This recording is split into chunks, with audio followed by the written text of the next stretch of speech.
education here through the system, educational in the US and also in the UK. I came back to San Francisco, where I live, where I've been a resident for those 17 years. And after my education, and we've heard barriers for women in Nepal and Iran, but I've been talking about was the situation for women in the Czech Republic, what are the barriers for economic empowerment and access to decent jobs. And sometimes when we think of decent jobs and access to decent jobs, informal work or non-standard employment, we oftentimes rather tend to think of low-scale, low-wage jobs and service jobs. But in my opinion, or many studies prove or show coming out, that this kind of employment, temporary contracting job, unstable employment is creeping into the higher wage jobs as well. And oftentimes, so many companies do get incentives to prefer to hire contractors rather than direct employees because they don't have to share their own benefits with them. And actually, that was my situation. That's where I got into after I returned with my master's degree back to San Francisco. I was looking for professional employment for a job in my field. And since I'm Czech, I speak my maternal language is the Czech. So I was employed by one of the biggest high-tech companies in Silicon Valley, not as a direct employee, but rather through another company as a subcontractor. So I was an employee of an agency that subcontracted its staff to this high-tech company. So I worked on their site every day, full-time, whatever you call it, full-time, since it wasn't 40 hours a week for sure, and the times, how much we worked, kept changing every now and then. So it became kind of unpredictable scheduling. At first, I was hired and I agreed to working part-time, working 4 days a week, which amounted to 28 hours a week. That was the agreement at the beginning.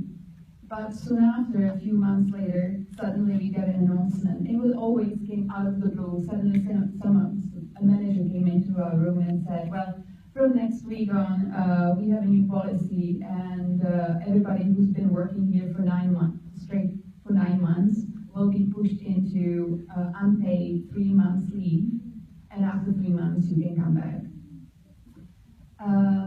So that policy, that meant that every 9 months the company would have to rehire people, train them again, so just to after 9 months push them again into unemployment for 3 months. So soon after those 3 months, they discovered that's probably not worth it. It's not financially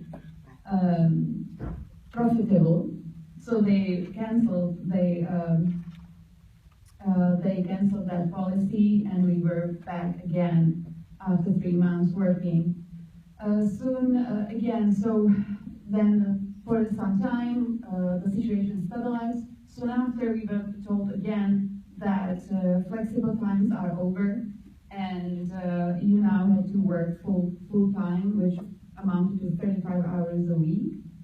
And who didn't agree to work full time was let go. So really no choice. After a few months, we were told again, because budget cuts, so we were only working 30 hours a week, but still those 5 days a week. That really took a toll on, because we are a department where mostly 70% of women and foreign women who work in the department.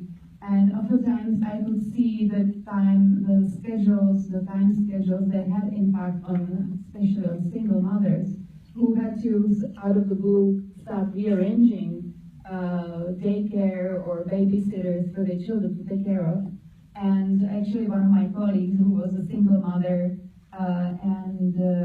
at first she was asked to work full-time, so she agreed to it because she could make more money. But a week later, she was told, no, we don't need you full-time, we only need you 3 times a week. So again, she always had, so first she booked her babysitter. to watch after her children. Then she had to cancel her babysitter. Soon after, situation changed again, but the babysitter wasn't available anymore. So she lost her babysitter, and she had to stay with her children longer at home. So she had to cancel. She worked less hours. She worked part-time, but on top of it, because she had to stay longer with her children to prepare them for school, take them to school, so she even lost even more hours than originally. And we oftentimes, why I'm talking about it, because oftentimes when we read in newspapers articles about Silicon Valley high-tech companies, we always hear these great stories, how they progressed with their family-friendly policies, and how many benefits do they offer to their employees. But my question now is, how many employees will really enjoy those benefits? What is the ratio to direct employees and the contractors who have no benefit whatsoever and are treated with basically have on the job no rights? The biggest scandal was that for the first 6 months, as contractors, we didn't have free access to bathrooms. So we had a choice. We had to go outside of our building and walk around the campus to go another building, or we had to go, and so again, reminding, it was a majority women in the room working, but our manager, of course, was a male. So you had to go to your manager, who was a male, and ask him to take you to the bathroom. So the other solution was every hour the manager would stand up in the room and just call upstairs, which meant was the code for the bathrooms. So then 15 to 20 women gathered, and we all went together to the bathroom, stand in line, and so it was like a theater intermission, just to get back afterwards. That's, of course, nobody spoke, and